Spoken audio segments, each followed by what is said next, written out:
عالمین والصلاۃ والسلام علی رسولہ الکریم۔ علامہ ابن حاجب رحمہ اللہ آپ فرماتے ہیں کہ وَهِيَ اسم وفعل وحرف۔ ہیا کی تفسیر میں علامہ جامی رحمۃ اللہ علیہ آپ نے لکھا الکلمات۔ یہاں سے علامہ جامی رحمۃ اللہ علیہ کی غرض اشارۃ الی المرجع، ضمیر کے مرجع کی طرف اشارہ کرنا ہے کہ جو ہیا ضمیر ہے اس کا مرجع کون ہے؟ کلمہ۔ ای منقسمۃ الی ہذہ الاقسام الثلاثۃ، یہاں سے علامہ جامی رحمہ اللہ آپ کی غرض ایک اعتراض کا جواب دینا ہے۔ معترض اعتراض یہ کرتا ہے کہ آپ نے کلمہ کے متعلق یہ کہا کہ کلمہ اسم و فعل و حرف، اسم اور فعل اور حرف ہے، جس سے تو یہ معلوم ہوتا ہے کہ ان تینوں کے مجموعہ کو کلمہ کہتے ہیں، ان تینوں کے مجموعہ کو کلمہ کہتے ہیں۔ حالانکہ ایسی بات تو نہیں، اکیلے اسم کو بھی کلمہ کہتے ہیں، اکیلے فعل کو بھی کلمہ کہتے ہیں اور اکیلے حرف کو بھی کلمہ کہتے ہیں۔ اس کا جواب یہ ہے کہ بھئی تقسیم کی دو قسمیں ہیں۔ نمبر ایک تقسیم الکلی الی الاجزاء، نمبر دو تقسیم الکلی الی الجزئیات۔ تقسیم الکل الی الاجزاء میں کل کا حمل ایک جز پر درست نہیں ہوتا، جبکہ تقسیم الکلی الی الجزئیات میں کلی کا حمل اپنی ایک جزئی پر بھی درست ہوتا ہے۔ اور یہ جو کلمہ کی تقسیم ہو رہی ہے اسم فعل اور حرف کی طرف، یہ تقسیم الکلی الی الجزئیات ہے، اور تقسیم الکلی الی الجزئیات میں کلی کا حمل اپنی ایک جزئی پر بھی ہو سکتا ہے۔ جب وہ حمل ہو سکتا ہے لہٰذا یوں کہہ سکتے ہیں کہ الاسم کلمۃ، اب کلمہ جو کہ کلی ہے اس کا حمل اسم پر ہو جائے گا۔ اسی طرح کہیں گے والفعل کلمۃ کہ فعل ایک کلمہ ہے، اسی طرح کہیں گے والحرف کلمۃ کہ حرف ایک کلمہ ہے۔ آپ کا اعتراض تب لازم آتا کہ جب یہ تقسیم الکل الی الاجزاء ہوتی، پھر اس صورت میں چونکہ کل کا عمل اپنی ہر جزئی پر نہ ہو سکتا تو پھر یہ سوال ہو سکتا تھا کہ ان تینوں کے مجموعہ کو کلمہ کہتے ہیں، جبکہ یہ تقسیم الکل الی الاجزاء نہیں ہے۔ بعض حضرات کو یہ وہم پیدا ہوتا ہے، وہ یہ کہتے ہیں کہ ای منقسمۃ کا جو لفظ علامہ جامی رحمۃ اللہ علیہ نے نکالا ہے نا، یہ نکال کر اس بات کو بیان کیا ہے کہ ہیا کی جو خبر ہے وہ اسم و فعل و حرف نہیں ہے، بلکہ منقسمۃ اس کی خبر معذوف ہے۔ کیوں؟ وہ کہتے ہیں کہ ہیا مؤنث ہے اور اسم و فعل و حرف یہ مذکر ہے، اور مبتدا اور خبر کے درمیان مطابقت ہوتی ہے، تو لہٰذا یہاں پہ نہیں ہے، تو اس کی خبر منقسمۃ معذوف ہے۔ حالانکہ ان کا یہ وہم جو ہے وہ درست نہیں ہے۔ اس کے تحت انہوں نے 3 نمبر حاشیے میں بھی لکھا ہے لیس ھذا تفسیر، نہیں ہے یہ تفسیر بھی اشارۃ الی تقدیر الخبر، خبر کو مقدر ماننے کی طرف اشارہ، کما وہما جس طرح کے وہم کیا گیا، فإنہ تکلف کیونکہ بے شک یہ مشکل ہے، ولا داعی الی اعتبارها اور اس کے اعتبار کی طرف کوئی داعی نہیں ہے، اس کو معتبر ماننے کی طرف کہ آپ خبر کو مقدر ماننے کوئی چیز بلانے والی نہیں ہے۔ تو پھر منقسمۃ ان سے غرض کیا ہے علامہ جامی رحمۃ اللہ علیہ کی؟ کہتے ہیں کہ بل اشارۃ الی ان تقسیم الکلمات الی اسم و فعل و حرف من قبیل تقسیم الکلی الی الجزئیات، کہ بے شک کلمہ کی تقسیم اسم اور فعل اور حرف کی طرف یہ تقسیم الکلی الی الجزئیات کے قبیل سے ہے۔ تو علامہ جامی رحمۃ اللہ علیہ کی یہ غرض ہے یہاں سے۔ آگے انہوں نے بیان بھی کر دیا فالحکم مقدم علی العطف، پس حکم عطف پر مقدم ہے، ای کل واحد منہا کلمۃ، یعنی ان میں سے ہر ایک کلمہ ہے، لا مجموعہا نہ کہ ان کا مجموعہ، کہ ان تینوں کے مجموعے کو آپ کلمہ کہیں ایسی بات نہیں، بلکہ منقسمۃ ان کو نکال کر یہ بتا دیا کہ یہ تقسیم الکلی الی الجزئیات ہے۔ جب تقسیم الکلی الی الجزئیات ہے تو اس سے ثابت ہو گیا کہ ان تینوں کا مجموعہ کلمہ نہیں ہے، بلکہ ان میں سے ہر ایک کلمہ ہے، کیونکہ کلمہ جو کلی ہے اس کا اپنی ہر جزئی پر حمل درست ہو سکتا ہے، اسم پر بھی، فعل پر بھی اور حرف پر بھی۔ ومنحصرۃ فیہا، اور وہ کلمہ ان تین قسموں میں بند ہے۔ اشارۃ الی الدعویٰ، یہاں سے منحصرۃ سے علامہ جامی رحمۃ اللہ علیہ کی غرض دعویٰ کی طرف اشارہ کرنا ہے، یعنی ایک دعویٰ بیان کر دیا۔ وہ دعویٰ کیا ہے کہ کلمہ 3 قسموں میں بند ہے، تو دعویٰ کی دلیل بھی ہوتی ہے، تو لأنہا سے علامہ جامی رحمۃ اللہ تعالی علیہ اس کی دلیل کو بیان کر رہے ہیں، وجہ حصر کو، دلیل حصر کو بیان کر رہے ہیں کہ کلمہ کو 3 قسموں میں بند کیوں کیا۔ لأنہا اس لیے کہ بے شک وہ ایل کلمات، یہاں سے علامہ جامی رحمۃ اللہ علیہ کی غرض ضمیر کے مرجع کو بیان کرنا ہے، اس لیے کہ بے شک وہ کلمہ لما کانت موضوعاتا لمعنی، جب وہ معنی کے لیے وضع کیا گیا ہے، تو الکلمات سے علامہ جامی رحمۃ اللہ علیہ کی غرض کیا ہے؟ حاضم کے ضمیر کے مرجع کو بیان کرنا، اور لما کانت موضوعاتا یہاں سے علامہ جامی رحمۃ اللہ علیہ کی غرض ایک اعتراض کا جواب دینا ہے۔ معترض اعتراض یہ کرتا ہے کہ آپ نے دعویٰ کیا اور اس کی دلیل بیان کر رہے ہیں، اور دلیل کے اندر دلالت کا ذکر ہے، جس طرح کہ آپ دیکھ سکتے ہیں کہ انتد اللہ دلالت سے ہی نکلا ہے، تو دلیل کے اندر دلالت کا ذکر ہے، اور کلمہ کی تعریف جو کہ دعویٰ ہے اس کے اندر دلالت کا ذکر، کیونکہ کلمہ کی تعریف کیا، الکلمۃ لفظ وضع لمعنى مفرد، یہاں پہ کہیں بھی دلالت کا لفظ نہیں آیا، تو کلمہ کی تعریف جو کہ دعویٰ ہے اس کے اندر دلالت کا ذکر نہیں، دلیل کے اندر دلالت کا ذکر ہے، تو یہاں پہ دعویٰ اور دلیل کے اندر تو درمیان مطابقت ہی نہیں پائی جا رہی، حالانکہ دعویٰ اور دلیل کے درمیان مطابقت ضروری ہوتی ہے، دعویٰ اور دلیل کے درمیان مطابقت ضروری ہوتی ہے۔ تو اس کا جواب یہ ہے کہ لما کانت موضوعتاً، کہ پیچھے ہم پڑھ آئے ہیں کہ کلمہ جو ہے وہ وضع کیا گیا ہے معنی کے لیے، والوضع یستلزم الدلالۃ، اور وضع جو ہے وہ دلالت کو مستلزم ہے، جب وضع دلالت کو مستلزم ہے تو وضع کے ذکر سے دلالت کا ذکر خود بخود ہو گیا، تو لہٰذا دعویٰ کے اندر بھی دلالت کا ذکر ہے، دلیل کے اندر بھی دلالت کا ذکر ہے، اگرچہ دعوے کے اندر وضع کے ضمن میں وہ دلالت کا ذکر ہو رہا ہے، اور دلیل کے اندر جو ہے وہ صراحتاً ذکر ہو رہا ہے۔ پس وہ کلمہ اما من صفاتہا انتد اللہ، من صفاتہا، یہاں سے علامہ جامی رحمۃ اللہ علیہ کی غرض ایک اعتراض کا جواب دینا ہے۔ معترض اعتراض یہ کرتا ہے کہ انتد اللہ یہ خبر ہے پیچھے جو لانہا میں انہا حرف مشبہ بالفعل آیا اس کی، اور اس کا اسم کون ہے، ہا ضمیر، اس کا مرجع کون ہے، کلمہ۔ اب خبر کا جو ہوتا ہے وہ یعنی جو حروف مشبہ بالفعل کی خبر ہوتی ہے اس کا حمل ہوتا ہے حروف مشبہ بالفعل کے اسم پر، تو یہاں پہ اس کا حمل ہے ہا پر، اور حمل کے لیے ذات مع الوصف ہونا ضروری ہے، جبکہ انتد اللہ یہ مصدر تعویلی ہے، ٹھیک ہے نا، مصدر تعویلی، اور مصدر تعویلی کا آن نے آ کر اس کو مصدر کے معنی میں کیا ہے نا، تو یہ حقیقی مصدر نہیں ہے بلکہ مصدر تعویلی اس کو بولتے ہیں، جب آن آ جائے فعل کے شروع میں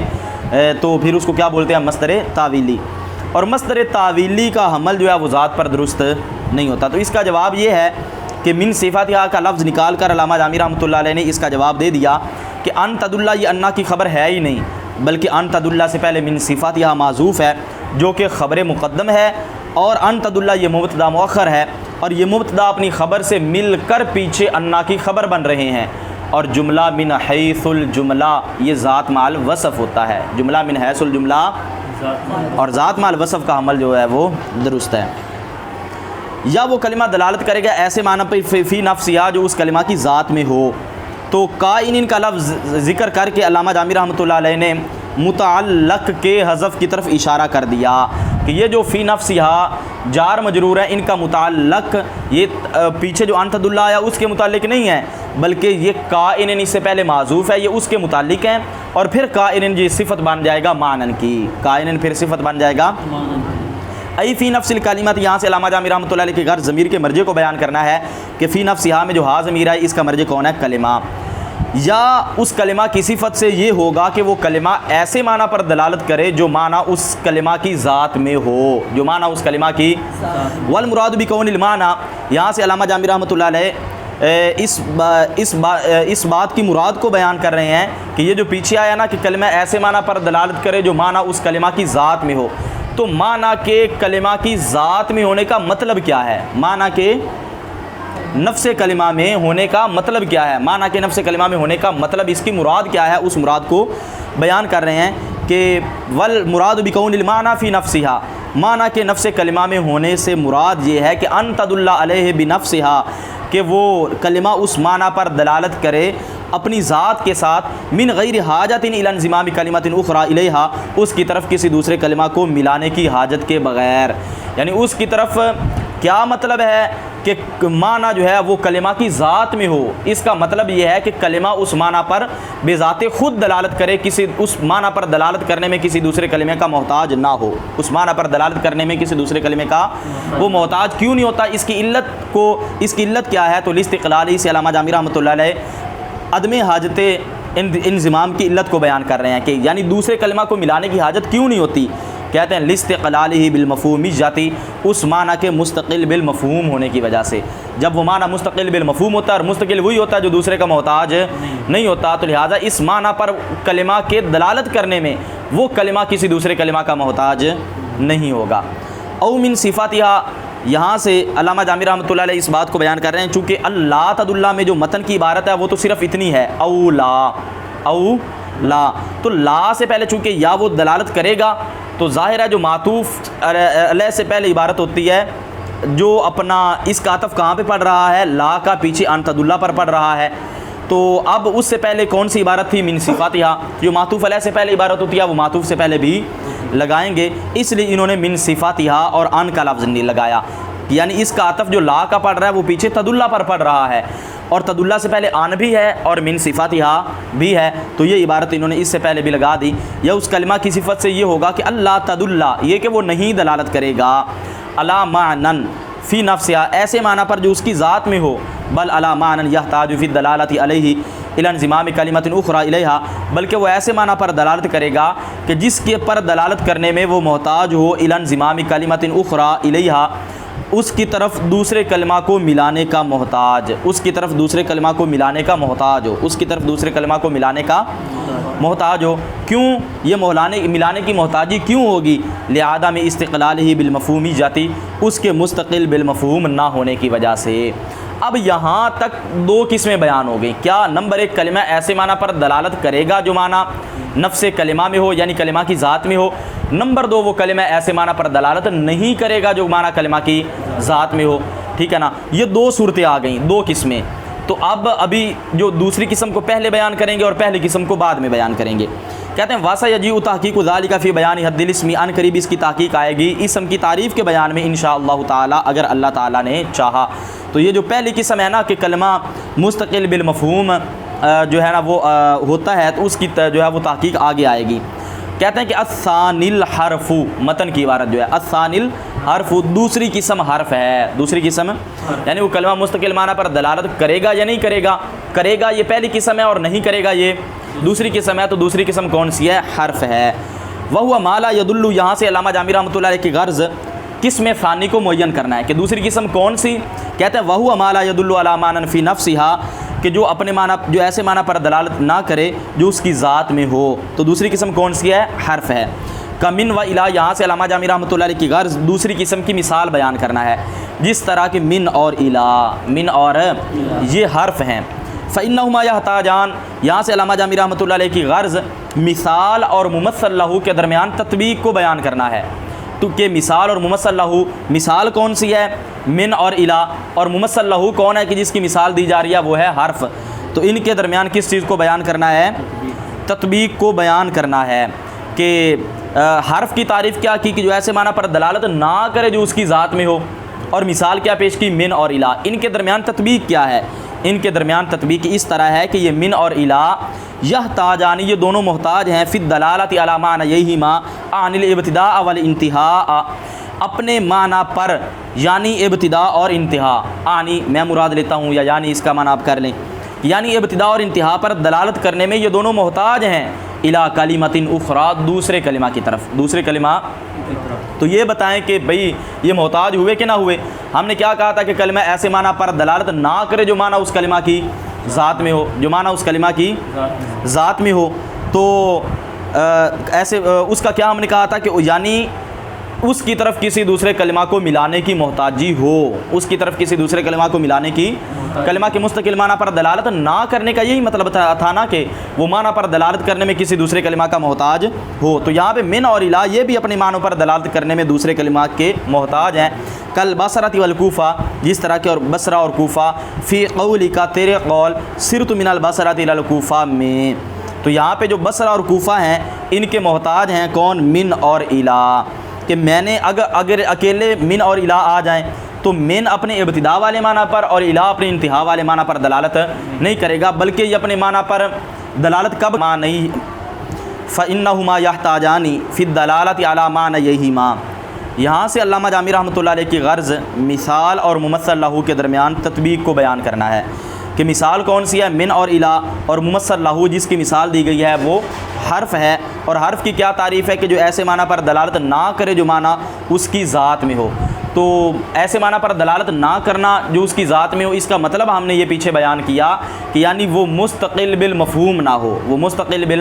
یعنی اب اس معنی پر دلالت کرنے میں کسی دوسرے کلمہ کا محتاج ہو، کسی دوسرے کلمہ کا۔ اب یہاں پہ ممثل لہ اور مثال کے درمیان تطبیق بیان کر رہے ہیں کہ مثال کیا پیش کی، من اور الا، تو یہ من اور الا یحتاجان فی الدلالۃ علی معنیہما عن الابتداء والانتہاء الی کلمۃ اخری، یہ اپنے معنی پر دلالت کرنے میں، وہ معنی کون سا ہے؟ یعنی ابتداء اور انتہا۔ یہ من اور الا اپنے ابتداء اور انتہا والے معنی پر دلالت کرنے میں دوسرے کلمہ کے محتاج ہیں، جس طرح کہ بصرہ اور کوفہ۔ تو جب تک بصرہ اور کوفہ کا لفظ نہیں آئے گا تو من اپنے ابتداء والے، مثال کے طور پر بصرہ اور کوفہ، یا اس کے علاوہ کوئی بھی مثال دی جا سکتی ہے، جب تک کوئی یہ کلمات نہیں آئیں گے تو من اپنے ابتداء والے معنی پر دلالت نہیں کرے گا، اور الا جو ہے وہ اپنے انتہا والے معنی پر دلالت۔ تو یہی تو ہم نے حرف کی تعریف پڑھی کہ جو ایسے معنی پر دلالت نہ کرے جو اس کی ذات میں ہو، یعنی اپنے معنی پر دلالت کرنے میں دوسرے کلمہ کا محتاج ہو۔ تو من اور الا بصرہ اور کوفہ کے محتاج ہیں، بذات خود جو ہیں وہ اپنے معنی پر دلالت نہیں کر رہے۔ وَإِنَّمَا سُمِّيَ هَذَا الْقِسْمُ حَرْفًا، یہاں سے علامہ جامی رحمۃ اللہ علیہ کی غرض حرف کی وجہ تسمیہ کو بیان کرنا ہے۔ اس کی وجہ تسمیہ یہ ہے کہ یعنی حرف کا نام حرف کیوں رکھا گیا؟ تو کہتے ہیں لِأَنَّ الْحَرْفَ فِي اللُّغَاتِ الطَّرْفُ، کیونکہ بے شک حرف لغت میں طرف ہے۔ طرف کا کیا معنی ہوتا ہے؟ کنارہ، جس طرح کہ اللہ تعالیٰ قرآن پاک میں ارشاد فرماتا ہے وَمِنَ النَّاسِ مَن يَعْبُدُ اللَّهَ عَلَى حَرْفٍ، کہ ان میں سے لوگوں میں سے کوئی تو وہ ہے جو اللہ تعالیٰ کی عبادت کرتا ہے علی حرفن، حرف پر۔ اس کا کیا معنی ہے؟ ای طرف و جانبن، یعنی کنارے پر رہ کر اللہ تعالیٰ کی عبادت کرتا ہے۔ تو جس طرح قرآن پاک میں حرف کا لفظ آیا اور اس کا معنی کنارہ ہے، تو لہٰذا حرف کا لغوی معنی کیا ہوا؟ کنارہ، اور حرف بھی کنارے پر واقع ہوتا ہے، اس لیے حرف کو حرف کہتے ہیں۔ وَهُوَ فِي طَرْفٍ، اور وہ کنارے میں، ای جانب مقابل للاسم والفعل، یہاں سے علامہ جامی رحمۃ اللہ علیہ کی غرض ہے کہ اعتراض کا جواب دینا ہے۔ معترض اعتراض یہ کرتا ہے آپ نے کہا ہے کہ حرف جو ہے وہ کلام میں کنارے پر واقع ہوتا ہے، حالانکہ زید فی الدار اس میں فی حرف جار ہے، یہ تو درمیان میں آ رہا ہے، کنارے پر تو نہیں ہے۔ تو اس کا جواب یہ ہے کہ کنارے پر واقع ہونے کا مطلب یہ ہے کہ یہ اسم اور فعل کی جانب مقابل میں واقع ہوتا ہے، کہ اسم اور فعل جو ہوتے ہیں وہ کلام میں عمدہ واقع ہوتے ہیں، اور یہ عمدہ نہیں ہوتا بلکہ اس کے مد مقابل جو طرف ہے فضلہ ہونے والی، تو یہ کیا ہوتا ہے؟ فضلہ ہوتا ہے، عمدہ نہیں ہوتا۔ تو یہ طرف کا مطلب ہے، کما ستعرف، جس طرح کہ ان قریب تو پہچان لے گا۔ والقسم الاول، اب یہاں سے دوسری قسم تو ہوگی جو مستقل معنی پر دلالت نہ کرے، اور قسم اول کون سی؟ تو وَهُوَ مَا يَدُلُّ عَلَى مَعْنًى فِي نَفْسِهَا، اور وہ ہے کہ جو ایسے معنی پر دلالت کرے جو معنی اس کلمہ کی ذات میں ہو، اما من صفاتها، یا اس کی صفت سے یہ بات ہوگی۔ یہ بھی پیچھے چونکہ عطف پڑھ رہا ہے تو معطوف علیہ سے پہلے والی جو عبارت تھی نا من صفاتها، وہ اس سے پہلے لگائی ہے۔ یا اس کلمہ کی صفت سے یہ ہوگا کہ ان یقترن، یہ کہ مقترن ہوگا۔ ذالک المعنی، یہاں سے علامہ جامی رحمۃ اللہ علیہ کی غرض ان یقترن کے اندر جو ضمیر آ رہی ہے اس کے مرجع کو بیان کرنا ہے، کہ وہ مقترن ہو۔ وہ کون مقترن ہو؟ وہ معنی مقترن ہو، ایسا معنی کہ جس پر اس کی ذات کے ساتھ دلالت کی گئی ہے فی الفہم عنہا، اس کلمہ سے سمجھا جانے میں، اس کلمہ سے، یعنی ایسا معنی جو نفس کلمہ کا مدلول علیہ ہوتا ہے اس کلمہ سے سمجھا جانے میں۔ سائل یہ سوال کرتا ہے کہ بِأَحَدِ الْأَزْمِنَةِ الثَّلَاثَةِ، تین زمانوں میں سے کسی ایک کے ساتھ، یعنی پہلی قسم میں کیا ہوگا؟ یا وہ مقترن ہوگا تین زمانوں میں سے کسی ایک کے ساتھ، یا نہیں ہوگا۔ اب تین زمانوں میں سے کسی ایک کے ساتھ مقترن ہو تو وہ کیا ہوتا ہے؟ فعل ہوتا ہے۔ تو پھر ایک سوال ہے، سائل یہ سوال کرتا ہے کہ آپ نے کہا ہے کہ جو تین زمانوں میں سے کسی ایک کے ساتھ مقترن ہو وہ فعل ہے، ابھی آگے اس کے حوالے سے بیان کریں گے۔ تو حالانکہ مصدر اس کے اندر بھی تو زمانہ پایا جاتا ہے، اس کو بھی تو فعل کہنا چاہیے، لیکن آپ اس کو فعل نہیں کہتے۔ تو اس کا جواب یہ ہے کہ بھئی اقتران کی دو قسمیں ہوتی ہیں۔ اقتران کی کتنی قسمیں ہیں؟ دو۔ نمبر ایک اقتران المعنی بالزمان فی الفہم، نمبر دو اقتران المعنی بالزمان بحسب التحقق۔ یہ حاشیے کے اندر جو لکھا ہوا ہے اس سے آپ اس لفظ کو سمجھ سکتے ہیں۔ اقتران المعنی بالزمان فی الفہم، کہ معنی کا زمانے کے ساتھ مقترن ہونا سمجھا جانے میں، اور دوسرا ہوتا ہے کہ معنی کا زمانے کے ساتھ مقترن ہونا بحسب التحقق، کی تحقق اور وجود کے لحاظ سے۔ تو مصدر کے اندر جو معنی ہوتا ہے وہ زمانے کے ساتھ مقترن تو ہوتا ہے، لیکن یہ اقتران تحقق کے لحاظ سے ہوتا ہے، فہم کے لحاظ سے نہیں ہوتا۔ اور جس کو ہم کلمہ کہہ رہے ہیں کہ وہ تین زمانوں میں سے کسی ایک کے ساتھ مقترن ہو، وہ معنی جو ہے وہ زمانے کے ساتھ مقترن ہو، تو وہ ہے فی الفہم، یعنی وہ معنی اس کلمہ سے سمجھا جانے میں تین زمانوں میں سے کسی ایک کے ساتھ مقترن و تحقق کی بات نہیں ہے۔ وہ تین زمانے کون سے ہیں اس کے بارے میں بتا رہے ہیں کہ عن الماضی والحال والاستقبال، میں مراد لیتا ہوں ماضی اور حال اور استقبال کو۔ ایہین یفہم، یعنی فی الفہم کا کیا مطلب ہے کہ معنی زمانے کے ساتھ مقترن ہو فہم میں، تو اس کا مطلب ہے ہی نہ یفہم ذالک المعنی، جس وقت معنی کو سمجھا جائے، انہا اس کلمہ سے، یفہم احد الازمنۃ الثلاثۃ ایضا مقارنا لہ، تو اس کے مقارن ہو کر تین زمانوں میں سے کسی ایک زمانے کو بھی سمجھا جائے۔ تو جب معنی کو سمجھا جائے تو ساتھ میں تین زمانوں میں سے کوئی ایک زمانہ بھی سمجھا جائے۔ او من صفاتہا، یا اس کی صفت سے یہ ہوگا، تو من صفاتہا سے کیا غرض ہے؟ وہی کہ جو معطوف علیہ سے پہلے عبارت ہوتی ہے وہ معطوف سے پہلے بھی ہوتی ہے، تو من صفاتہا کو یہاں پر اس لیے نکالا ہے۔ یا اس کلمہ کی صفت سے یہ ہوگا کہ اللہ یقترن، یہ کہ وہ مقترن نہیں ہوگا، ذالک المعنی فی الفہم، وہ معنی اس کلمہ سے سمجھا جانے میں تین زمانوں میں سے کسی ایک کے ساتھ، ٹھیک ہے نا، دو باتیں ہیں، یا وہ معنی تین زمانوں میں کسی ایک کے ساتھ مقترن ہوگا، یا تین زمانوں میں سے کسی ایک کے ساتھ مقترن، دو صورتیں ہوں گی، نہیں یا ہوگا یا نہیں ہوگا۔ اب دوسری قسم کے القسم الثانی، پہلے دوسری قسم کو بیان کر رہے ہیں کہ دوسری قسم، اور وہ کون سی ہے؟ تو اس کی تعیین کر رہے ہیں کہ وہ ما يدل علی معنی فی نفسہا غیر مقترن بہذه الازمنۃ الثلاثۃ، اور وہ ہے کہ جو ایسے معنی پر دلالت کرے جو معنی اس کلمہ کی ذات میں ہو، ایسا معنی جو تین زمانوں میں سے کسی ایک کے ساتھ مقترن نہ ہو، یہ دوسری قسم۔ تو کہتے ہیں کہ الاسم، یہ دوسری قسم کیا ہے؟ اسم ہے۔ دوسری قسم کون سی ہے؟ اسم ہے۔ وهو مأخوذ من السم، یہاں سے علامہ جامی رحمۃ اللہ علیہ کی غرض اسم کی وجہ تسمیہ کو بیان کرنا، اور اس کی اصل میں بصری اور کوفیوں کے اختلاف کو بیان کرنا ہے۔ تو سب سے پہلے بصریوں کا مذہب بیان کر دیا کہ ان کے نزدیک اسم جو ہے من السم، سم ان سے ماخوذ ہے، وہو العلو، اور سم کا کیا معنی ہوتا ہے؟ بلندی۔ اب پھر اسم کو اسم کیوں کہتے ہیں؟ لاستعلائہ علی اخویہ، اسم کے اپنی دونوں قسموں پر بلند ہونے کی وجہ سے، کیونکہ اسم بھی اپنی دونوں قسموں پر بلند ہوتا ہے، اس لیے اسم کو اسم کہتے ہیں، اس لیے اسم کو اسم کہتے ہیں۔ اچھا جی، حیث یترکب منہ وحدہ الکلام دون اخویہ، تو دونوں قسموں پر بلند ہونے کا کیا مطلب ہے؟ تو یہ اپنی دونوں قسموں پر بلند کیوں ہوتا ہے، اس کی وجہ بیان کر دی، کیونکہ اکیلے اسم سے کلام مرکب ہوتا ہے، دون اخویہ، اس کی قسموں، اس کے بھائیوں سے مراد قسم میں اس کی قسموں کے سوا، کہ اسم یہ مسند بھی ہو، کیونکہ کلام مسند اور مسند الیہ ہوں تو کلام بنتا ہے، اور اسم یہ مسند بھی ہوتا ہے، مسند الیہ بھی ہوتا ہے، تو اگر اکیلا اسم آ جائے، ایک مسند اور دوسرا مسند الیہ ہو تو کلام تو پایا جائے گا، لیکن فعل مسند ہوتا ہے، مسند الیہ، حرف نہ مسند ہوتا ہے، نہ مسند الیہ ہوتا ہے، اس لیے اکیلے فعل سے اور اکیلے حرف سے کلام مرکب نہیں ہوتا، جبکہ جو اکیلا اسم ہے اس سے کلام مرکب ہوتا ہے، تو اس لحاظ سے اسم جو ہے یہ اپنی دونوں قسموں پر بلند ہو گیا۔ وقیل من الوسم، یہ واو کے فتح کے ساتھ ہے، تو یہاں سے کوفیوں کا مذہب بیان کر دیا کہ کوفیوں کے نزدیک اسم جو ہے یہ وسم سے نکلا ہوا ہے، اس کی اصل کیا ہے؟ وسم ہے، وہو العلامت، اور وسم کا کیا معنی ہے؟ علامت۔ تو پھر اسم کو اسم کیوں کہتے ہیں؟ اس کی وجہ تسمیہ بیان کر دی، لأنہ علامت علی مسماہ، کیونکہ بے شک اسم جو ہے وہ اپنے مسمى پر علامت ہوتا ہے، اسم اپنے مسمى پر علامت ہوتا ہے، اس لیے اسم کو اسم کہتے ہیں۔ تو پہلے مذہب کو علامہ جامی رحمۃ اللہ علیہ نے پہلے بیان کیا بصریوں کے، اور کوفیوں کے مذہب کو بعد میں بیان کیا، اور قیلہ کے ساتھ بیان کیا، جس کے ذریعے اس بات کی طرف اشارہ کر دیا کہ مصنف علیہ رحمہ کے نزدیک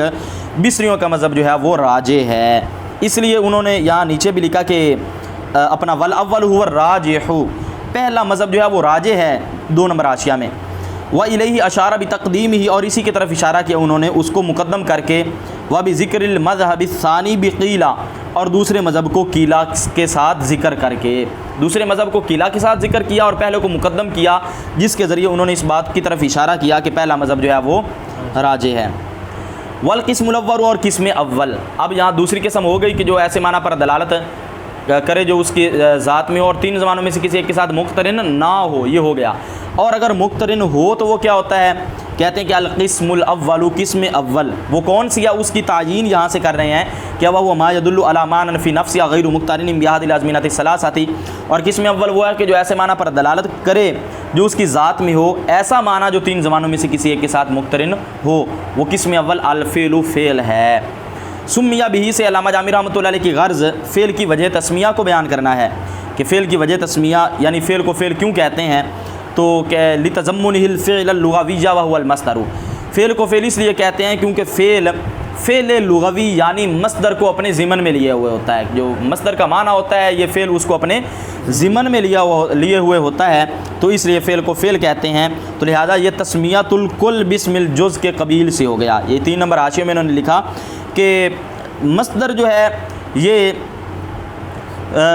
فعل لغوی ہوتا ہے، اور جو دوسرا فعل ماضی مضارع وغیرہ ہوتا ہے یہ فعل اصطلاحی ہوتا ہے. تو فعل اصطلاحی کا نام کس کے ساتھ رکھا گیا؟ فعل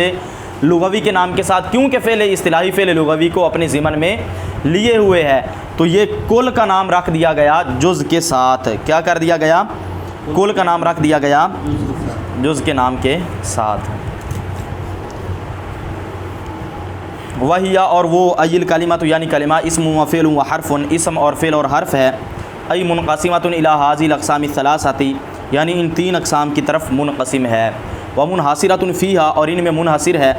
لأنہا اس لیے کہ بے شک وہ ایل کلمۃ یعنی کلمہ لما کانت موضوعۃ لمعنی جب وہ معنی کے لیے وضع کیا گیا ہے. والوضع یستلزم الدلالۃ اور وضع دلالت کو مستلزم ہے.